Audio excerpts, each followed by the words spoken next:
Dans la communauté chrétienne noire, de nombreuses familles considèrent T.D. Jakes comme une voix de la raison et leur référence dans les moments difficiles. Il a écrit de nombreux livres et publié beaucoup de sermons que les gens considèrent comme changeant la vie. Cependant, un autre aspect de T.D. Jakes est celui d'un homme qui aime fréquenter les grands noms de l'industrie du divertissement, ceux qu'il a placés au centre de controverses. Cela nous amène à nous demander si T.D. Jakes est un véritable homme spirituel ou s'il est dans le ministère pour le profit. Bénit-il les vies ou les détruit-il?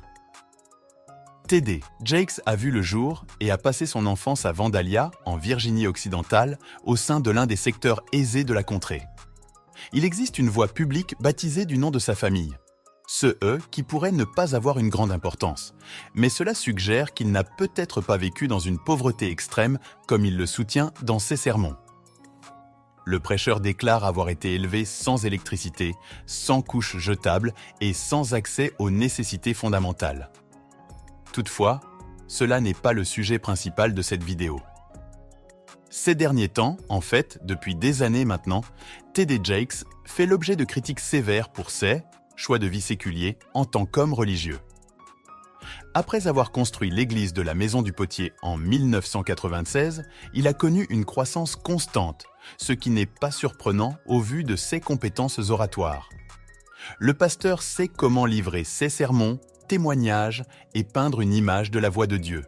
Il suffit d'écouter ses sermons ou de lire ses livres pour comprendre. Mais malgré le succès qu'il a connu dans le ministère, T.D. Jakes a aspiré à plus et a réellement cherché à atteindre plus.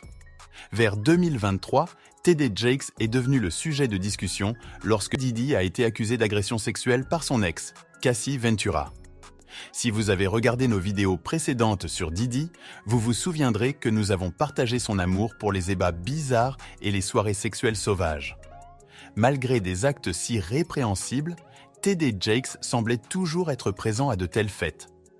Bien qu'il ne s'agissait que d'allégations, cela n'était peut-être pas loin de la vérité étant donné la relation entre Diddy et l'évêque Jakes. En fait, les deux ont été photographiés ensemble en public. Une photo montrant Diddy reposant sa tête sur l'épaule de Jakes. Bien que ce ne soit pas une mauvaise chose que T.D. Jakes ait des amis en dehors de l'église, c'était embarrassant pour lui d'être ami avec un abuseur connu. Avant le procès de Cassie Ventura contre Diddy, il y avait eu des nouvelles sur le comportement explosif de Diddy et sur le fait qu'il devenait violent avec les femmes autour de lui. Donc, lorsque la plainte de Cassie est tombée aux côtés de celle d'autres ex de Diddy la soutenant indirectement, la bonne chose à faire aurait été de donner à Diddy quelques conseils divins. Au lieu de cela, comme d'autres amis de Diddy, l'homme de Dieu s'est tu et n'a rien dit. Cependant, alors que des nouvelles sur la participation de T.D. Jakes aux fêtes sexuelles sauvages de Diddy circulaient, l'évêque a décidé de se défendre. Lors d'un de ses services d'église diffusés en direct sur YouTube, il a dit « Je ne suis pas venu pour vous convaincre ni personne parce que je sais qui je suis. Ce n'est pas de cela qu'il s'agit. Vous pouvez penser ce que vous voulez. Je suis venu faire mon travail. Je suis venu prophétiser comme il m'a été ordonné. Je suis venu entendre le maître dire « Bien fait, bon et fidèle serviteur ». Eh bien, nous nous demandons si le maître vous dira que vous avez bien fait d'être ami avec un agresseur et de tirer profit de votre relation avec lui.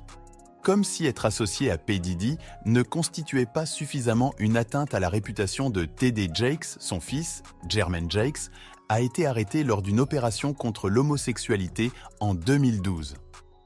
La police de Dallas avait reçu un appel concernant une perturbation sexuelle sur le parking d'un centre commercial et, à leur arrivée, ils ont trouvé Jermaine et d'autres hommes à proximité. Lorsqu'ils se sont approchés des voitures garées, Jermaine est sorti avec son organe génital à l'extérieur de son pantalon non fermé. Il a commencé à établir un contact visuel avec l'un des détectives tout en se masturbant jusqu'à ce qu'il soit satisfait. Imaginez le dégoût et la violation que le détective a dû ressentir lorsque Jermaine Jakes l'a harcelé à distance. Jermaine n'a pas résisté à l'arrestation et, lorsqu'on lui a demandé où il travaillait, il a révélé que c'était au ministère de T.D. Jakes. Il s'est avéré qu'il était en fait le chef des communications du ministère. Puisqu'il était seulement accusé d'exposition indécente en public, il a été laissé partir avec un avertissement. T.D. Jakes a toujours été ouvert sur sa position concernant l'homosexualité et a affirmé à plusieurs reprises qu'il ne pouvait trouver aucun passage biblique pour soutenir le mariage entre personnes de même sexe. Ainsi, le fait que son fils et chef des communications soit impliqué dans des activités homosexuelles en dit long sur ses enseignements hypocrites. Puisque la Bible est contre l'homosexualité, n'est-elle pas également contre le fait d'être inégalement attelé avec des incroyants comme Diddy et certains amis de T.D. Jakes dans l'industrie du divertissement? Vous pourriez arguer qu'il essaie d'amener son Dieu dans l'espace du divertissement et de prosélyter les gens, mais il le fait depuis des années et il semble n'y avoir aucun résultat. Cela ressemble plus à une opportunité de photo pour augmenter sa base de fans, désolé, les membres de son Église. Comme si toutes ces allégations portées contre lui n'étaient pas suffisantes, une rumeur s'est répandue comme une traînée de poudre en 2023 que T.D. Jakes était le propriétaire de The Shade Room. Si vous êtes familier avec les médias sociaux, vous saurez que The Shade Room est toujours à l'avant-garde lorsqu'il s'agit de partager des nouvelles de célébrités. C'est presque comme s'il vivait dans ces maisons de célébrités et savait tout ce qui se passe à chaque instant, ce qui est assez choquant pour le moins dire. The Shade Room travaille aussi rapidement que TMZ, sinon plus rapidement. Alors, lorsque la nouvelle des festivités de T.D. Jakes avec Diddy a été révélée, un utilisateur de Twitter a affirmé qu'il n'était pas surpris parce que le pasteur et sa famille dirigent également The Shade Room. Il n'a fallu rien pour que les gens croient et répandent les allégations, car ils en avaient déjà assez du prédicateur.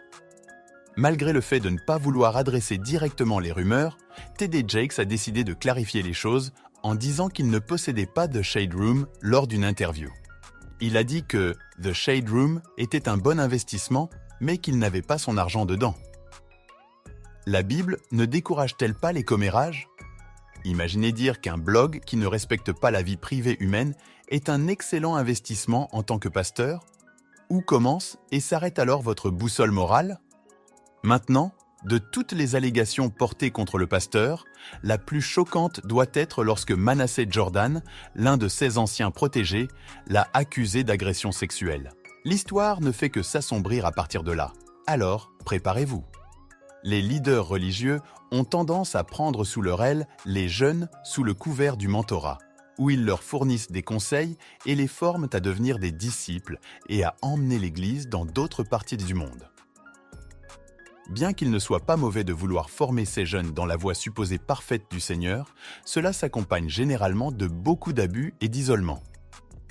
À différents moments, différents pasteurs à travers le monde ont été accusés par d'anciens disciples d'abus sexuels et d'autres formes de punition, ce qui aurait dû être un signal d'alarme pour réglementer ces formations au sein des organisations religieuses. Est-ce Jung Myung-seok de la Mission chrétienne mondiale en Corée du Sud ou Park Soon-ja de Five Oceans qui a conduit ses membres à commettre un suicide de masse en Corée du Sud, ou T.B. Joshua de Skoan, dont les disciples ont récemment accusé de viol et d'autres choses au Nigeria. Il se passe beaucoup de choses dans la communauté chrétienne dans le monde, et T.D. Jakes n'est pas aussi innocent que ses membres voudraient le faire croire. Il n'y a pas de fumée sans feu et pas d'accusation d'abus sans traumatisme. Lorsque Manasseh Jordan a partagé son histoire pour la première fois, il y avait deux groupes de personnes réagissant à la vidéo.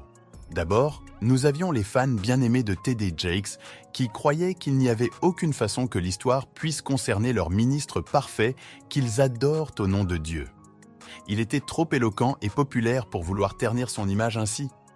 Mais ce qu'il semblait ne pas comprendre, c'est que ce sont en fait les personnes en position de pouvoir qui peuvent facilement s'en sortir avec des abus car elles ont les moyens de faire taire tout le monde et cela en soi est leur pouvoir. Le second groupe de personnes était celle utilisant un regard critique pour voir l'histoire et découvrir la vérité. C'est dans de très rares occasions que vous verriez un homme parler d'avoir été abusé sexuellement à cause du stigmate entourant le sujet. Comment les hommes sont censés agir fort tout le temps est la question la plus stupide jamais posée. Tu es un homme, pourquoi ne t'as-tu pas défendu ? Alors, quand Manasseh Jordan est venu avec son histoire d'abus, les gens voulaient savoir comment il pourrait t'aider. Malgré le fait que le nom de T.D. Jakes n'ait pas été mentionné, les gens ont fait l'hypothèse parce que Manasseh Jordan était sous sa tutelle et a soudainement quitté l'Église pour commencer son propre ministère. Bien que n'importe qui aurait pu prétendre qu'il était temps pour Manasseh Jordan de répondre à l'appel de Dieu, c'était aussi étrange car il n'a plus jamais rien posté concernant son mentor, T.D. Jakes. A-t-il été abandonné pour ne pas avoir cédé aux avances du prédicateur ? Alors que les gens essayaient encore de traiter les allégations d'abus, Manasseh Jordan est venu avec une autre vidéo alléguant que d'autres victimes du même abus qu'il avait subi sont venues le voir et ont partagé leurs histoires aussi. Le courage de Manasseh Jordan a aidé d'autres victimes à trouver leur voie et malgré le backlash et la honte des victimes qu'il subit pour avoir parlé de sa vérité, il ne laisse pas cela l'empêcher de partager son histoire de préparation. T.D. Jakes, d'autre part, n'a rien dit concernant les allégations et c'est en grande partie parce que les victimes n'ont pas été assez courageuses pour l'appeler directement. Mais il semble que les victimes prévoient un procès, ce qui aiderait les gens à éclaircir leurs doutes. La chose choquante et perturbante concernant tous ces incidents est que, chaque fois que T.D. Jakes est mentionné au cœur de la controverse, il ne se donne pas la peine de clarifier la situation ou de reconnaître ses torts. Au lieu de cela, il choisit de manipuler ses membres d'église et le monde en disant qu'il n'a pas besoin de s'adresser à des rumeurs sans fondement. Il croit tellement qu'il sortira toujours des ennuis, et c'est là que le problème réside.